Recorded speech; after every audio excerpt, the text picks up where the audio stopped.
Madame Bavarde. Madame Bavarde parlait beaucoup. Elle parlait tout le temps, à longueur de jours et de semaines, à longueur de mois et d'années, sans s'arrêter. Elle ignorait qu'elle parlait même en dormant. Madame Bavarde avait un frère. Tu devines son nom? Oui, c'est cela, Monsieur Bavard. Ils se ressemblent, n'est-ce pas? Ah, si tu les avais entendus quand ils étaient ensemble, impossible de placer trois mots, ni deux, ni un. Monsieur Bavard parlait comme un moulin à parole. Sa sœur, elle, parlait comme deux moulinettes à parole. Cette histoire commence le jour où elle décida de chercher du travail. Elle trouva un emploi dans une banque du pays du sourire. Un lundi, à 10 heures du matin, Monsieur Heureux entra à la Banque nationale du sourire. Il rédigea un chèque à son nom et se rendit à un guichet pour tirer de l'argent. Derrière ce guichet se tenait Madame Bavarde. Elle sourit à Monsieur Heureux, qui lui rendit son sourire. Bonjour, dit-il. Bonjour, répondit Madame Bavarde, et elle prit son souffle. Quel beau temps pour une saison, mais sans doute pas aussi beau que celui d'hier et moins beau assurément que celui de demain, bien que ce soit un très beau temps pour un lundi matin, quand on pense que et patati et patata et patati et patata et patati et patata, jusqu'à 3 heures de l'après-midi.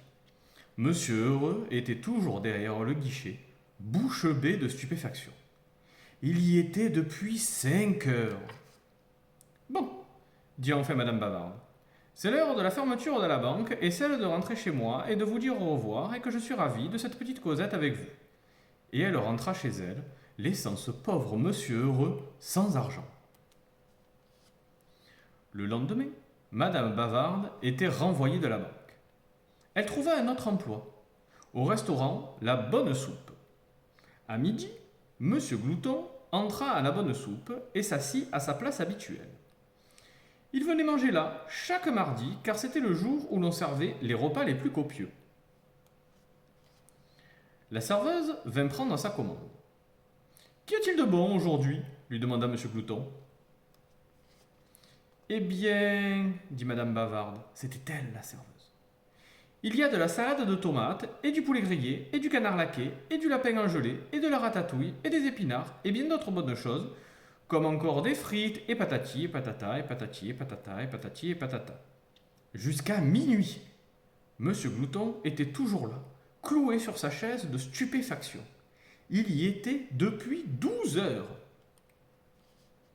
Bon, dit enfin Madame Bavarde, c'est l'heure de la fermeture du restaurant, et celle de rentrer chez moi, et de vous dire au revoir, et que je suis ravie de cette petite causette avec vous. Et elle rentra chez elle, laissant ce pauvre monsieur Glouton le ventre creux. Le lendemain matin, elle était renvoyée. Toute la semaine, ce fut pareil. Le mercredi, Madame Bavarde trouva un autre emploi. Vendeuse de chapeaux. Madame Beauté entra dans la boutique pour s'acheter un nouveau chapeau, mais repartit les mains vides. Chère madame, nous avons un chapeau qui vous ira ravir et que vous adorerez, car il est de ce rose qui sied si bien à votre teint et qui est, et patati, et patata, et patati, et patata, et patati, et patata. Les paroles s'envolent et les chapeaux restent. Le jeudi, elle était renvoyée et devenait la secrétaire de Monsieur Malpoli. Monsieur Malpoli ne se contentait pas d'être malpoli. Il était riche et gagnait beaucoup d'argent. Mais ce jour-là, il ne fit pas fortune. Je n'ai jamais travaillé dans un bureau et j'en suis si ravi que je vais vous servir une tasse de café, mais si vous êtes aussi riche qu'on le dit, vous préférerez peut-être que et patati, et patata, et patati, et patata, et patati, et patata. Les paroles s'envolent et le travail reste à faire. Malgré tout, cette histoire se termine bien pour Madame Bavarde. Elle a fini par trouver un emploi. Elle est au 7e ciel, peut-être même au 8e. Le samedi soir, Monsieur Bavoir était rentré chez lui, au moulin à parole. Il avait rendez-vous avec Madame Bonheur à 7 heures et se demandait quelle heure il pouvait bien être, car sa montre était arrêtée. Il décida donc de téléphoner à l'horloge parlante. Il composa le numéro.